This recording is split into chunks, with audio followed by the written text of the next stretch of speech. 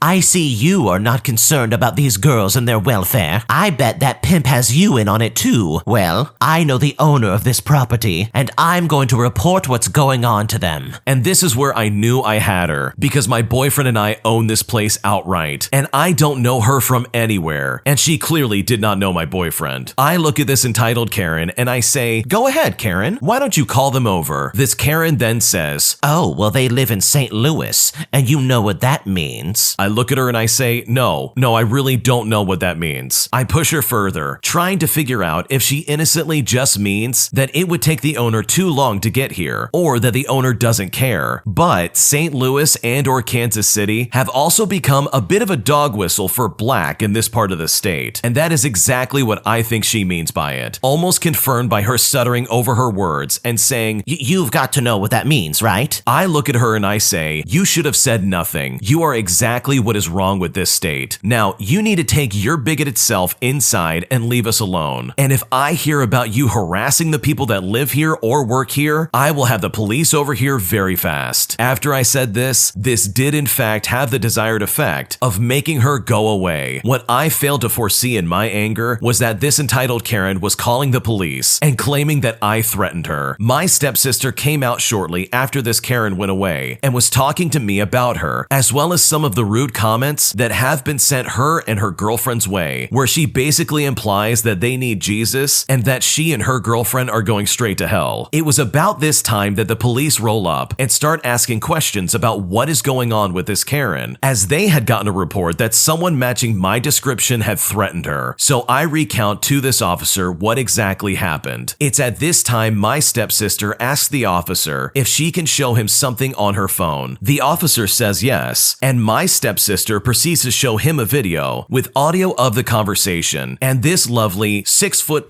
tall police officer that is also African American also picks up on the unspoken meaning of St. Louis owners. And if that wasn't enough to upset this police officer, my sister then proceeds to show him videos of this entitled Karen's harassment towards her and her girlfriend, saying stuff like, y'all can go inside, but don't go far. I'll be right back. So with all of that in mind, and us not wanting to miss out on the action, we gathered round the side window that allows us to overlook this entitled Karen's front door. This police officer marched up to her door and gave it 3 booming knocks against the door before waiting for this entitled Karen to come out. Unfortunately, he did not have the conversation on the porch with her, but I will say this, even with all of her doors and windows closed, we could hear the officer's raised voice. He came back about 5 minutes later and told us that he warned her to leave us alone and to stop harassing us. Before leaving, he gave my stepsister his card and said that if she acts up again, to give him a call and he will get us a no contact order and charge her with harassment. It's been 4 days, and this entitled Karen won't as much as look look in the direction of anyone in the house. So hopefully that is the end of it. This entitled Karen really is a horrible person. First off, she's just completely racist. There's no other way putting it. But also incredibly discriminatory towards this woman and her girlfriend. Like literally leave people alone. They're not doing anything wrong and they have not harmed anybody in the process. If this entitled Karen literally just minded her own business, none of this would have been an issue. And it's all just self-inflicted problems. So good for this original poster and their family stepping up and proving that this racist Karen definitely needs to be put in her place. And hopefully in the future, nothing like this ever happens again, because the people in this story don't deserve it. And if anything, they really do deserve better neighbors. My girlfriend refuses to renegotiate our living expenses because she doesn't trust me with money, and I honestly don't know what to do. My girlfriend and I have been together for 4 years and moved in together after we both got jobs upon graduating from college. At the time, 2 years ago, we both got about the same wages, about $50,000 a year, so we agreed that we would split our shared living expenses. So stuff like food, utilities, rent, pet expenses, it was all 50-50, which was completely fine. I was still fine to pay for date stuff, like going out to get dinner or to an event or something like that, but our general stuff that we need to live would be split between us. Then a year ago, I got a raise at my job, so now I was making about $62,000 a year. We agreed that since I was now making a little bit more, it would then be fair for me to pay a little bit more in our living expenses. So we changed it where I would pay 55% and she would pay 45%. I didn't have any real problem with this either. I thought it was fine. After doing this system for a while, my girlfriend got a new job about a month ago. Her new salary was $85,000 a year, which is way more than what it was before and way more than what I make. I was happy for her and everything like that. But obviously, about a week into her new job, I asked if we could renegotiate the splitting of our expenses, since now she was making substantially more than me. She kind of dismissed me at that point and was like, "Oh, we can talk about it later. I'm all stressed out and adjusting to the new job, and I just need time to relax before we figure this out." I said that's fine, and I figured I would bring it up again maybe later. Another week or two went by, and I brought it up again, and she dismissed me, saying she didn't want to deal with that right now. Last night, I decided to bring it up once again, since it has been a whole month, and I figured we should just settle the issue, since I am still paying more than her, even though she makes a lot more than I do now. I sat down with her and said that we should talk about it, and she immediately got defensive and kind of snotty. I said to her that I was happy to pay a little extra when I got a boost in my income, so it's only fair for her to do the same thing, since she is now making a lot more money, and she's making more than me. I know we both make enough money, and we're not gonna go broke if the other person doesn't pay their fair share, but it is still important to me that we are contributing what we are able to contribute to our combined well-being. She then said that she shouldn't be penalized for making more money by earning her new job, and also saying that I'm just being really greedy by trying to get out of paying my fair share of things. Her argument was that I should be happy that she got her new job, but supposedly the only reason that I'm acting happy is because it gives me an opportunity to get money out of her. She then told me that I am untrustworthy with money due to a history of bad decisions with it. Now, what she's referencing here is that when I was 19 years old and I had my first job during the summer, I made a solid amount of money and I proceeded to blow all of it on some stock that didn't play out well. So in total, I lost about $3,000. It was dumb, I regret it, but I was 19 years old and I never had any money before. But you know what? I now know better. So for her to use something that happened years ago when I was basically still a dumb teenager and throw that in my face as a reason that I'm untrustworthy with money is honestly very offensive. She argued that if I use more of my income on living expenses, I will have less opportunity to throw it away on stupid things like stocks or things that we don't need. So she is pretending to protect me by making sure I don't have as much money. I tried to argue that I am responsible now and would never waste money to that extent, and that she is being unreasonable, but she was not having any of it and refused to change the terms of our finances. Is there anything I can do here to change her mind on this matter? Is there any way I can convince her, either directly or indirectly, that we need to divide our finances up more fairly? I'm not exactly poor, but it feels like garbage knowing that I am paying way more than I should on living supplies, and I honestly don't know what to do. The way your girlfriend is acting is absolutely unfair. So she was eager to increase your amount that you have to pay when you got a raise, but suddenly when she gets a raise on a job and and lands something where she's making literally $20,000 more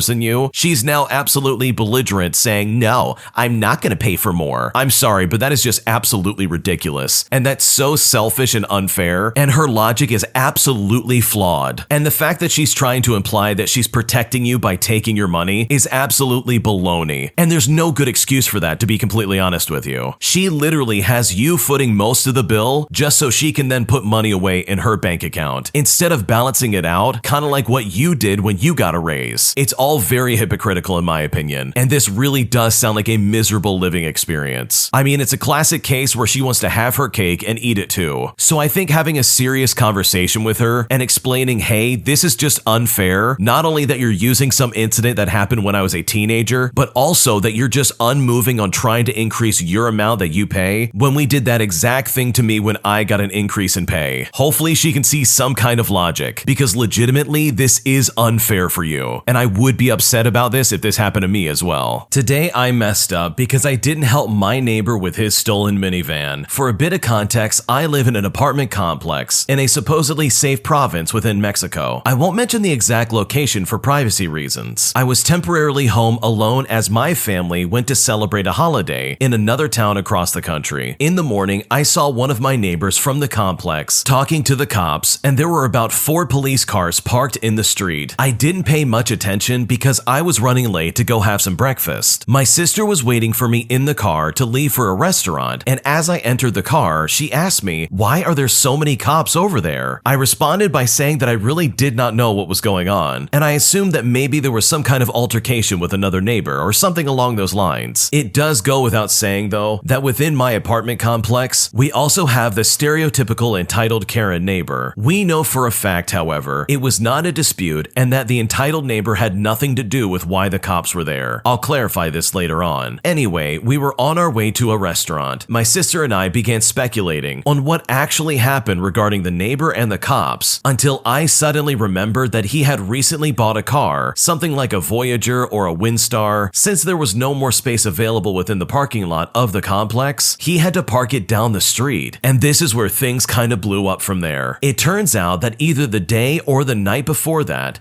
vehicle was stolen. I had no idea how it happened because that same day, I had actually attended a concert, which eventually ended late in the night, and I was a bit under the influence and tired, to be honest. So I thought it was some other vehicle that was left to rot in the street on purpose. I didn't pay attention either, but I remember prior to that incident, I saw that neighbor starting the car as he was driving away. I remembered it just on the spot. That's when I came to realize what finally happened when talking to my sister. Now, here comes the namesake of this story. Fast forward to 3 days ago. My mother was back from her trip, and I talked to her about the subject, and then she later told the neighbors about it. The car theft was further confirmed on the spot, and in addition, he had actually filed a police report at the time. But here's the nastiest part of all of this. Over the course of these weeks, not a single neighbor had said a thing or supported the victim regarding the piece of garbage who stole the car. We actually had a WhatsApp group of the neighborhood, but nobody said a thing either. Also, we had a third neighbor who had installed CCTV around the outdoors, as well as the parking lot and the sidewalks, and he didn't do anything about it either. He may have had any footage that could serve as evidence on who was the idiot who did the deed, but again, he kept quiet about the matter. But of course, like you would expect, when it comes to staying alert to everything a neighbor does, for the sake of getting gossip, they're more than prepared for that. I'm disappointed in the matter, and I came to the conclusion that my neighbors are absolute jerks, and they are just indifferent, and would leave you to pass away if that was the case, treating your potential issues as if nothing ever happened. And it's honestly all very disgusting. This is a really unfortunate situation, because it sounds like the guy who had his car stolen lives in a neighborhood where their neighbors do not care about them. They would literally just watch it all get taken away from him and say nothing instead of stepping in and helping. And unfortunately, that includes the original poster. I mean, if I had any kind of information about how my neighbor's car got stolen in the middle of the night, I would definitely say something. And this is especially true for the guy who has literal footage of the outdoors and probably has something that could help. I mean, why would you just be so indifferent and not get involved in some kind of way? Maybe they're just not friendly in that way, and maybe there really is no camaraderie or any neighborly behavior that you would expect even at a base level in that complex. That must really suck to live there, and hopefully that guy is able to figure out what happened to his minivan, because I can only imagine imagine the nightmare he's currently dealing with. Today, I messed up by allowing my jealous cousin to use my laptop. My cousin, who we'll call Mark, that's not his real name, has always been financially better off than I am. He always was able to go on vacation. He always had the nicest clothes and always had the nicest things. And a part of me really resented him for that. So my birthday was over a month ago. My mom has saved up for months to buy me a MacBook Air. When I got it, I was so happy. You guys don't understand.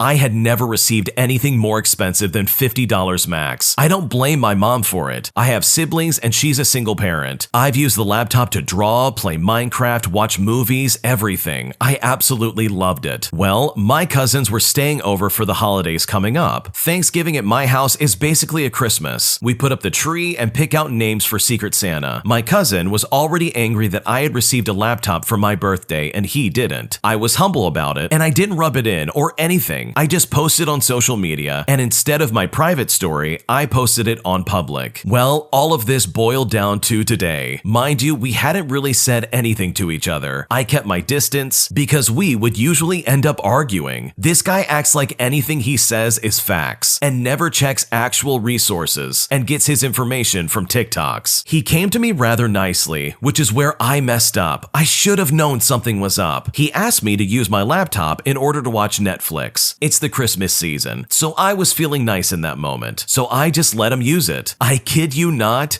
even a few hours later, he brings it back to me smashed to pieces with a smug look on his face. And of course, I am absolutely furious. This is the only gift of any type of monetary value I've received in my life. I immediately asked him to explain. He then called me trash and that I shouldn't have something this expensive anyways. Not only did I jump up from my seat faster than Speedy Gonzalez, I also started pummeling this absolute moron. My mom and my aunt and my uncle come into the room and drag me off of him. Both of us are crying, and I was crying because of my laptop. My aunt then started cradling him like a baby, and he started bawling harder, explaining how I tripped and broke my laptop, but I blamed him for it. I literally started screaming louder than ever before and told all of them what he said to me. My mom, of course, is very upset. She started crying too. She's a waitress and spent forever saving for my gift. I mean, it's not like my family's made of money. Now my aunt and my mom are fighting. My aunt is blaming me and my mom is defending me. I can't prove what he said about me, and I can't prove that I didn't break it. I'm just so angry. I've been trying to calm down, but I simply can't. I am just too upset over what happened. What an absolute piece of garbage. Like, legitimately, this cousin is a terrible person. He broke your laptop and did so much damage to you personally. That is unfair for you. I did a quick Google search and some of these MacBook Airs can cost up to $1,000. That is not cheap. That is a very expensive piece of equipment. So the fact that he just broke it and said, "Oh, you can't have this. You're trash," is so disgusting I can't even think straight. So you know what? I probably would have reacted the same way if my cousin acted like that. It's inappropriate and completely uncalled for. And I'm so sorry that the original poster is dealing with that. And I really don't think this is your fault. Your cousin is just awful. And hopefully, just for the sake of your own sanity, karma comes back and gets what he deserves. Because your cousin literally owes you a laptop. And it really would be terrible if he gets away with it. Thank you so much for watching. Subscribe if you haven't already, and also check out Am I the Genius? Everything will be linked down below in the description. Thanks again, and we'll see you in the next video.